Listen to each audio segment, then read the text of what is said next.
And the lawyer Adom Otchere of Good Evening Ghana show on Metro Television, where Ewo Chief Justice Torkonoo Getrude Mahama asakeno. Finally, Mahama asakeno. Lawyer Adom Otchere abetire mo possible reasons here. Mahama ejina so ede esakeno.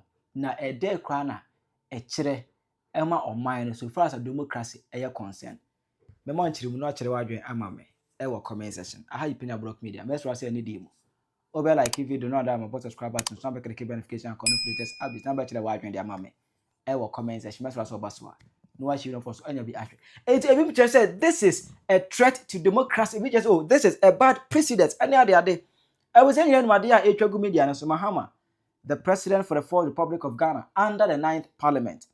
Wasaki Chief Justice Charlotte Torkonoo Getrude wasakeno. Finally, Mahama asakeno. Wasakeno.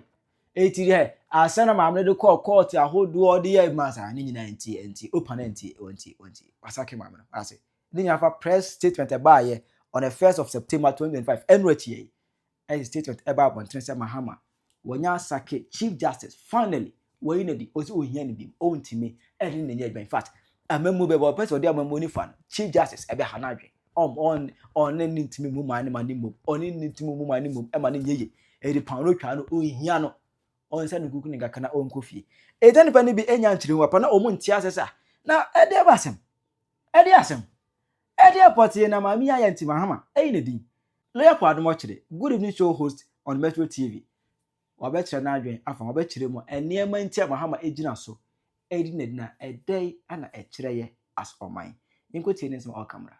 Now the Charlotte Osei one, yeah, what was it about?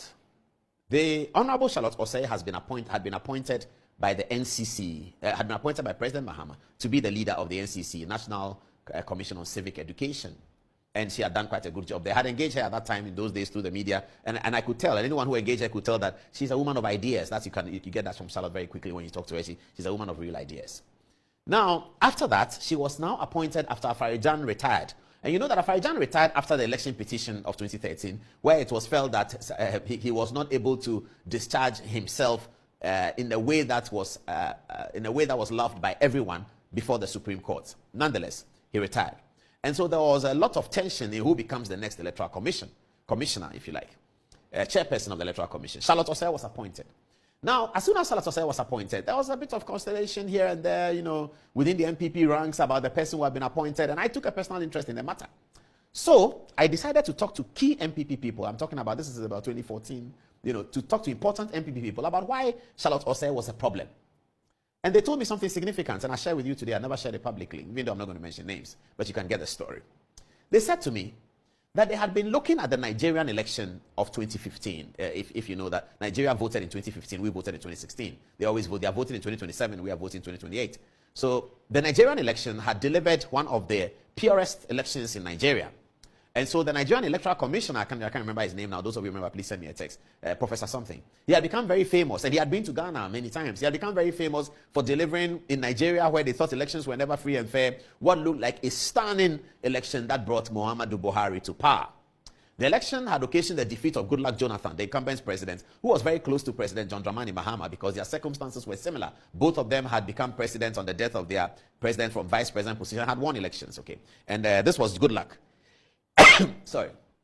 So, again. So the MPP had taken notes from Nigeria. And this important MPP guy said to me that when they spoke to the Nigerians, they told them that the first and most important thing that was done was cleaning up the electoral register, closing it down and opening up a new electoral register, because they noticed that the difference between the 2011 elections, which Goodluck Jonathan had won, and the 2015 had a significant number of people removed from the electoral roll when the new voters register was compiled.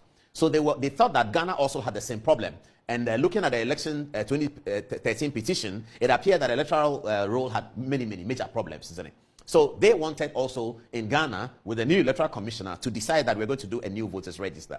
So they said their problem with Charlotte Osei arose when, upon attaining the job, one of the first things she said was that she was not going to tamper with the voters register. That's rubbed on the wrong side of the NPP, and that is what I was told. Then began this avalanche of criticism of Charlotte and pointing to her bias, etc., etc. So that was there. That was a big story. Now, I had occasion to myself do an editorial on Charlotte Osei when she launched something, and I was quite upset with it, that the elections are coming, where she was launching a logo or a brand or something like that. Okay, after that, friends of mine and friends of hers spoke to me, and we worked together, and I went to meet with her. She was magnanimous in burying the hatchet and decided that she would grant me an interview.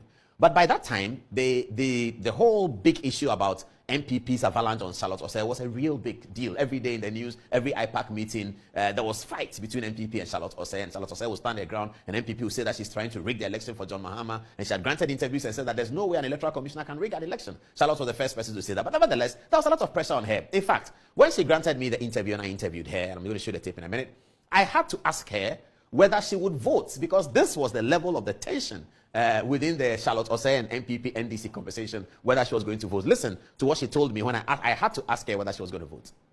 Would you vote? Would you exercise your right to vote on voting day? Because we've been talking about this symbolism of impartiality of the referee in such a tense mistrust, as you put it, this kind of atmosphere. Would you vote? First, I will not be voting on election day like you. I'll be voting on the special voting. Special voting. So would you vote? No, I would not. You will not vote? No. Why? Because I don't want to. And it's not compulsory. Yeah, it's not compulsory. You don't want to vote? No. Should I vote? Yes, you should. I should vote. As a former chair of the NCC, I strongly urge you to vote. But you won't vote? It's a special privilege. But you won't vote? No, I won't. Who should I vote for? Oh, that is entirely up to you. But I would say that do not vote. Vote based on issues and based on where you want to see this country go and who you think can take this country to where you want this country to go. That's interesting. Have you voted? That was how important it was. I mean, it was such that we needed to ask Charlotte Osei whether you're going to vote and whether you're not going to vote. Okay, so in the end, she conducted the elections of 2016, and Nana Addo Dankwa Akufo-Addo was victorious, and Charlotte Osei graciously announced the results in favor of Akufo-Addo. During his inaugural speech at the Independence Square, Akufo-Addo found occasion to single out Charlotte Osei for praise, and to praise also the conduct of the 2016 elections. She appeared to have delivered the elections in a sterling way, and everybody was happy with the results. Anyway, then government of MPP starts. Of course, some people come up and say that there's still a problem at the Electoral Commission.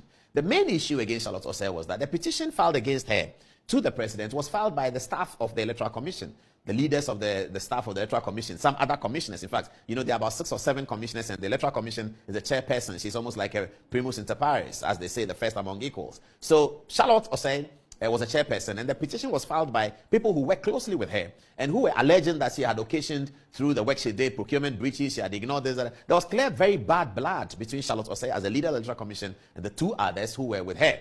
You know, so the petition was filed. Now, before then, there was a petition filed against Justice Kingsley Acquah. In the case of A.J. Chum, that sets the parameters on what happens when a petition is filed against a Chief Justice, because we have not even thought about it. The Supreme Court had to settle the matter on how the prima facie is achieved when the matter is filed and it's involved the Chief Justice. When Article 146 process is filed against people who are not Chief Justices, either they are judges of the Supreme Court or they are leaders of the constitutional bodies, Commission of Human Rights, Electoral Commission, and etc., etc., those people, the petition goes to the president, and the president submits it to the Chief Justice, and then the Chief Justice will settle the prima facie. So when the petition was filed against Charlotte Osei, and the learning was still new in those days, whether or not President Akufo-Addo was going to make the prima facie decision, people who were close to Akufo-Addo said to us that if Akufo-Addo has to make that decision, he would likely dismiss the application because he doesn't like these things. He doesn't like, you know, these processes. Anyway, but the new learning emerged from A.J. Chum. That is not Akufo-Addo who is going to make the decision. It is the Chief Justice. The Chief Justice, as I've said already at the time, was Sophia Ekufu. And so the petition went to Sophia Ekufu. Now, the supporters of Charlotte Osei, some of them were concerned that the petition going to Sophia Ekufu is risky and that they are most likely going to return a verdict of a prima facie has been made, and therefore the process should begin. Article 146 should begin against Charlotte, because it was widely rumored then that during his tenure as president of Ghana, John Dramani Mahama in the first term had on occasion recommended Charlotte Osei's appointment to the Supreme Court.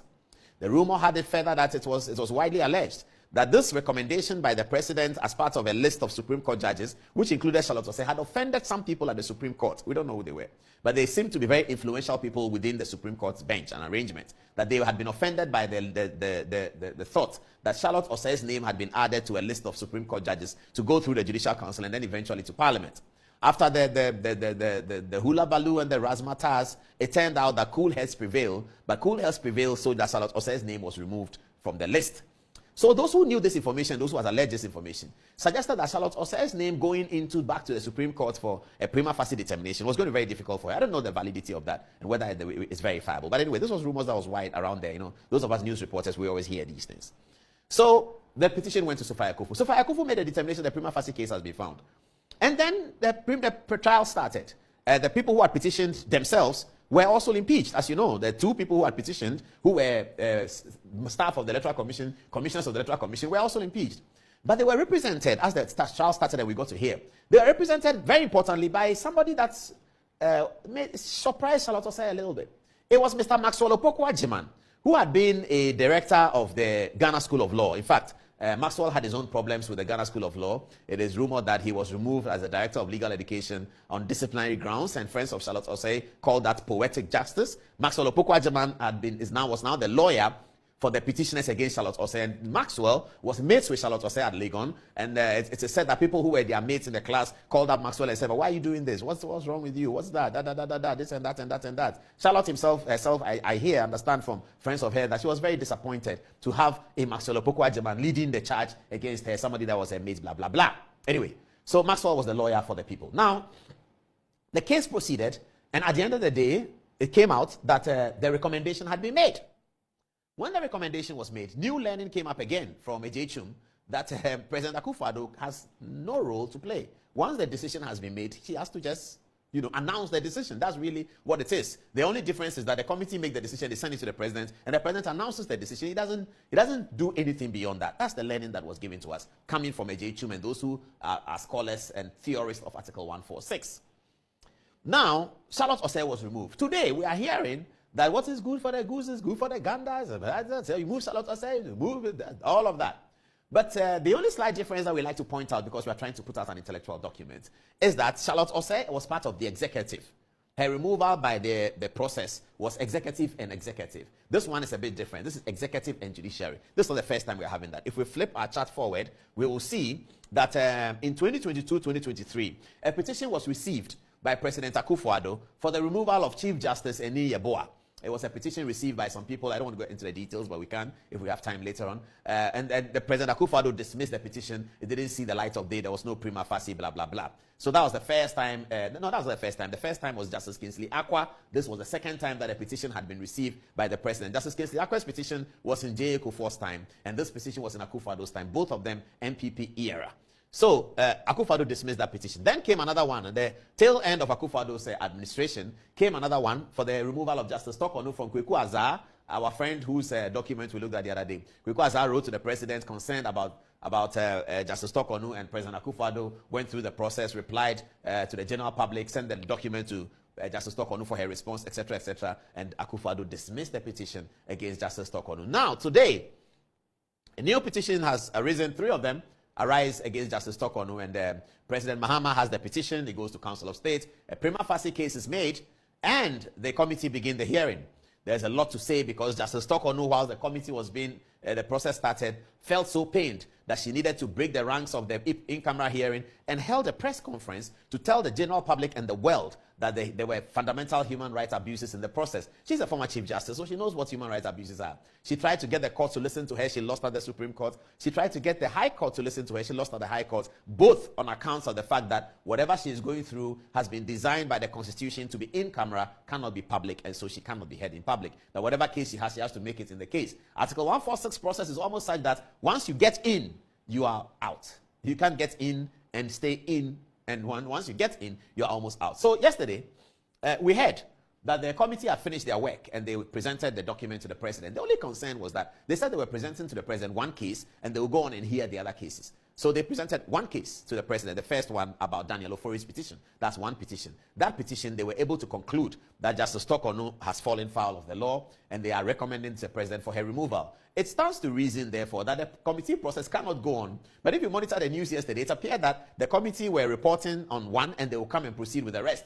But after they reported on one, and in that report they had made a decision that based on everything they have heard, that the presidency, the Justice Torkonoo was out. That's the announcement President Mahama was going to make. So that announcement has come, and now people are dealing with it. And so we're going to show you how the general public has reacted. This is a beginning story. We're going to have a lot to say about it. Here is Justice Sophia Akuffo says, allegations against Chief Justice did not cross the threshold. It follows that the committee should not have been set up. That's Justice Sophia Kufu. She says again that my honest and candid view is that this has so weakened the institution of the judiciary. This other one, Torkonoo did not have a fair hearing. There should be others. Where are the others? There are other views on the matter. This one is Professor Asare Comments Committee for Diligent Work. This is Professor Asare, who himself had filed a petition against Torkonoo earlier. He is happy with it. He is recommending the Committee for Diligent Work. Are there others? There should be another one. I think there's Kwiku and Sansari. There's Richard Delaskai, who said something interesting that generated a lot on social media. He said the charade of hawks sitting in judgment over a chicken condemned beforehand may pass off as due process to the uninitiated. However, no reasonably competent mind is fooled, he said, and he signs on his name. That's a very interesting one. Then Mr. Kwiku Sansari, who had been the Director of Legal Education and an astute lawyer, also said that the removal of Torkonoo in the process is correct and that the Constitution had done the right thing. So these are the matters that have been said about it, and this is our editorial on it. We are going to end this editorial with some very interesting video, and you have to decide how you want to relate to it. That's entirely up to you and how you relate to it. So we are going to take you in the video as we end, take you to Parliament, where President John Dramani Mahama was engaging with President Akufo-Addo at the Appointments Committee hearings in 2001. What you want to make of it in relation to the Torkonoo matter, please, it's up to you. Have a look. At the last sitting of Parliament, insisted on issuing a statement against a lot of opposition from members of the House. Now, in that statement, he said that whether anyone liked it or not, the majority in the next Parliament, which is this Parliament, was going to introduce a motion to set up a Justice and Peace Commission to probe or inquire into June 4 and 31st December. There was an uproar from both sides of the House, and you were shown clearly walking out of the House, apparently in opposition and in disgust to what he had said. This is a case of a genuine coincidence. This is a clear case of coincidence. I want to be clear in my mind whether you were opposed to the timing of what he was saying, or you were opposed to the content or the idea of setting up such a commission, and what is your own opinion on that? I would prefer to answer the latter. I left the chamber when the discussion was on, and I think that insofar as we all do that, as you know perfectly well, I don't think that any particular significance should be placed on the times I get up and leave the chamber and come back. But my own view is that at some stage or another, we're going to have to come to grips with that whole era and its consequences. We want to come to grips with it in a way whereby the peace, the stability, the progress of our country is not jeopardized. We're required in this country, like in many other countries in the world, to make a decision as to how we deal with our past. By and large, the nation is ready to say that what has happened in the past, let bygones be bygones. But there's still the situation involving the victims, people whose sufferings in one way or another cannot be so easily alleviated just by words. That a mechanism, some kind of mechanism was already in place when you were in office. The Attorney General, for instance, I know, was reviewing the whole situation of the restoration of people's assets and how all of that could be arranged. What I believe that the Minority Leader was putting on the table, which is I believe, for instance, the majority view in the country, is that let us have some kind of mechanism working, not with discretion. Our objection to the way that the Attorney General was handling this matter was that there was a slightly discretionary element. He would choose which people to deal with it. But let us have a mechanism which would deal with these matters in a reasonably objective and impartial way. It is my duty as the Chief Justice to call upon you to assume your high office by taking the presidential oath in the presence of the people here assembled.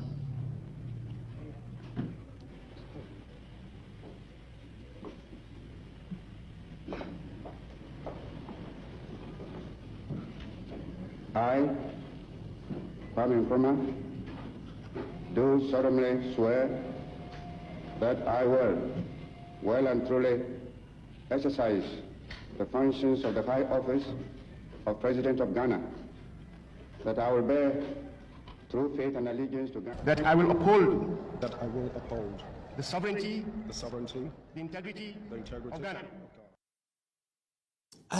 I hope you enjoyed that, and I hope it wasn't that controversial. But if you disagree with anything, please send me a text message. We'll break it down on to delimit. Okay, so we look at Well, that was 1960, there was 169, 92, 2001, 2017, 18, 2023. Now, we have listed in the history of Ghana where there's been these brushes that have happened especially between the executive president and the judiciary. The first one occurred in 1963. What date was it again? Do they have the date? The date was 11th December 1963. There had been a bomb thrown on Kwame Nkrumah somewhere in Kolungugu in the upper region, as it was then called. And the people involved were some important people who were arrested. The foreign minister, Adom Otchere, was arrested. He used to be interior minister. At that time, he was foreign minister. He was arrested. Tewi Adom Otchere, the information minister, was also arrested. The trial was known as the Tewi Adom Otchere trial. After the trial, Adom Otchere and Tewi Adom Otchere were set free. Others were convicted. His Excellency was not happy with it. So what did he do? He fired Sir Aku Kosa. Sir Aku Kosa was the same person who swore Kwame Nkrumah in during his 1960 event, but Sir Aku Kosa was fired. Nkrumah fired Aku Kosa for the ruling against the government in the Kolungugu. What happened was Aku Kosa chaired the panel that said that Tewi Adom Otchere and Adom Otchere were not guilty of the offense of premeditated murder against the president. On 11 December 1963, they were summarily dismissed by the president. Then the Constitution at the time was sort of quiet on it. So the president acted by removing Aku Kosa and then passed legislation. So we write it here. Nkrumah rushed a bill to Parliament through his Attorney General, the Honorable Col Swansea, seeking to gain the powers to fire judges at will. Subsequently, the Parliament passed that law for the Osagyefo. So Edward Akufo-Addo was sacked, and also sacked was Kofi Adumoah-Bossman and R.S. Blade. They were all fired as Supreme Court justices. So that ended one chapter. So when the Second Republic came, everyone in Ghana and those who wrote the Constitution were eager to stop the president or the leader of the government from being able to remove the Chief Justice. So the 1969 Constitution has no role for the president to remove the Chief Justice. It has no Article 146 process. In fact, the 1969 Constitution went to the other extreme, where the leader of the government, the Prime Minister, can under no circumstance remove a Chief Justice. Nobody can send a petition. That window was completely closed as to whether somebody can send a petition for the removal of the Chief Justice. Given the history that the First Republic came from, the good people of Ghana at the time decided that no, they don't want that. So the only thing that Busia could do, when, of course, the brushes always happen, Busia was concerned about a ruling of the Supreme Court. What was it about? Somebody who had been fired. It was thought that they were Nkrumah people, so the Busia people took over, and they were firing some of the important leaders of the Nkrumah people. They gathered 568 people. They call it the Apollo 568, and they were all given letters to go home. They were chief directors. One of them, Mr. Salah, decided to test the matter at the Supreme Court and said that the Prime Minister and the government cannot sack him. In the ruling, which Salah won, the Supreme Court's justices, the case entitled Salah and Attorney General, the Supreme Court ruled by a majority, Philip Archer in the majority, E.N.P. Sowa in the majority, Apalu, three of them for the majority, Justice Srebo and Justice Enin for the minority. They ruled in favor of the applicant that the Prime Minister cannot sack Mr. Salah. Busia was concerned, but he didn't have the power to sack judges because the system had protected the judges through the provisions of the 1969 Constitution. So what did Busia say? That's Justice Sowa here, that's Justice Apalu here. And then Busia said to the general public that no court can enforce any decision that seeks to compel the government to employ or re-employ anyone. That will be a futile exercise, and I wish to make that perfectly clear. 18th April 1970 is when Prime Minister Busia made the statement. Busia did not have the power to fire the judges, but perhaps if he did, maybe he would have fired somebody, because these things get to high pitch. But it is important that the system works in a way that stops the politicians who can get emotional about some of these things and stops them quite nicely. So that was the experience over there in the Second Republic. Now, let's come to the 1992 Constitution. Suffice it to say, though, that the 1979 Constitution had a provision like Article 146. I think it was Article 125 or something like that. It's in the 1979 Constitution. You can Google and check. Article 124, I'm being corrected. It's Article 124 of the 1979 Constitution had a provision very similar to Article 146 that we have today. It allowed the impeachment process, but it was to be guided very, very carefully and used only sparingly in the extreme situations. But enter 1992, where we have an Article 146 process that could herald the removal of a Supreme Court judge or a Chief Justice. On 31st December in the 31st December decision, which was in 1993 actually, Fly Lieutenant Rawlings was unhappy with the ruling. What happened? The Supreme Court gave a verdict, a very damning one, a 5-4 decision in favor of the NPP, which had gone to court to apply that J.J. Rawlings' military coup d'etat that brought him to power, and which of course ended and heralded the 1992 Constitution, cannot continuously be celebrated under a constitutional dispensation. This was the case that was sent to court by Peter Ajete, may he rest in peace, former Speaker of Parliament, and at that time, a leading member of the NPP. He later became its chairman. Peter Ajete was successful in the court by a 5-4 decision against the Attorney General that Fly Lieutenant Rawlings' beloved day of his most beloved day in his life as a politician, the day of 31st December, which had been celebrated for 11 years as a holiday, can no longer be celebrated as a holiday. J.J. Rawlings did not take kindly to that, and he had something to say. But you know, the J.J. Rawlings, under the 1992 Constitution, was also precluded from issuing instructions to remove a Chief Justice or to sack a judge. Otherwise, perhaps, he would have sacked Justice N.Y.B. Adade, who marshaled the majority opinion, and we know the story behind that. If you read my book, there's a big story behind that, what happened. We'll get the book for you very soon. Justice Adade would have been fired by Mr. Rawlings if indeed Mr. Rawlings had the power to do so. But the 1992 Constitution did not allow the president to do so, except by an Article 146 process. Mr. Rawlings was not interested in pursuing an Article 146 process. Nobody sent a petition, and so Adade was not sacked. But JJ was very upset about it. Now, this is the majority in the ruling. Adade led the majority opinion. GRM Francois was there. Justice Adom Otchere, Justice Akins, and Justice Efron Benjamin, who actually turned the day in favor of the majority opinion on that day. The dissenting opinion was from the Chief Justice Philip Archer, Justice Aban, later a Chief Justice, Justice Joyce Bamford Addo, later a Speaker of Parliament, and Justice Ampia, may he rest in peace. They were the dissenting opinion in the famous matter of 31st. So that now we are in the Fourth Republic. Let's move to more interesting ones. In 2001 and 2002, there was another matter. John Agyekum Kufuor had just become president. The NPP had campaigned in the 2000 election on corruption, as all opposition parties these days do, isn't it? So they had campaigned on corruption, and it was now said that the courts were slow. You know, the way the courts handled the matters, the base of the NPP were not happy with the Kufuor administration, and so Justice Redu, who was the Chief Justice at the time, came up with a policy that they should have fast-track high courts, where systems will move faster than in the regular courts, and this is where all the criminal prosecution will begin. Mr. Chikata, who was at that time being prosecuted for causing financial loss to the state, through his lawyer, Professor Evio Dankwa, challenged the status of the fast-track high courts, whether or not they were properly, they had been properly assembled as courts, because there are processes by which courts are assembled by the Lord Chief Justice. The matter went to court, and with a 5-4 majority, the Supreme Court held that the fast-track high courts were not properly set up. John Agyekum Kufuor was quite upset with the situation, and this was a big decision against the NPP. But here again, the 1992 Constitution does not allow the president to remove any Chief Justice or to sack any Chief Justice, except through an Article 146 process. So Kufuor's only window was to go for a review of the matter, which is allowed by the Constitution. In the circumstances, at that time, there were 10 Supreme Court judges only. Justice Redu had instituted a practice direction where all judges will sit when the matter is being heard, and therefore, just one judge, there were 11 Supreme Court judges. One judge was not available. His name is Lamte. He was not available to sit, and so the 9 sat. So Justice Lamte came back, and it will be 10 because an even number. Justice Afre was appointed from the Court of Appeal to the Supreme Court to give the number 11. On the review, the decision was overturned, and the fast-track High Court survived. But this is how Kufuor reacted to that one. Then come important one to this one. Maybe we should cut this from here as well, producer. This is a very important one. So that's all being talked about now. So I think we ended with the history. Now let's get to the present. The Charlotte Osei matter has been. So when in Chiremua, they are for Adom Otchere, Ede Abba. Also, with Otchere Wadri and Mammy, comment section. I Penyah Block Media.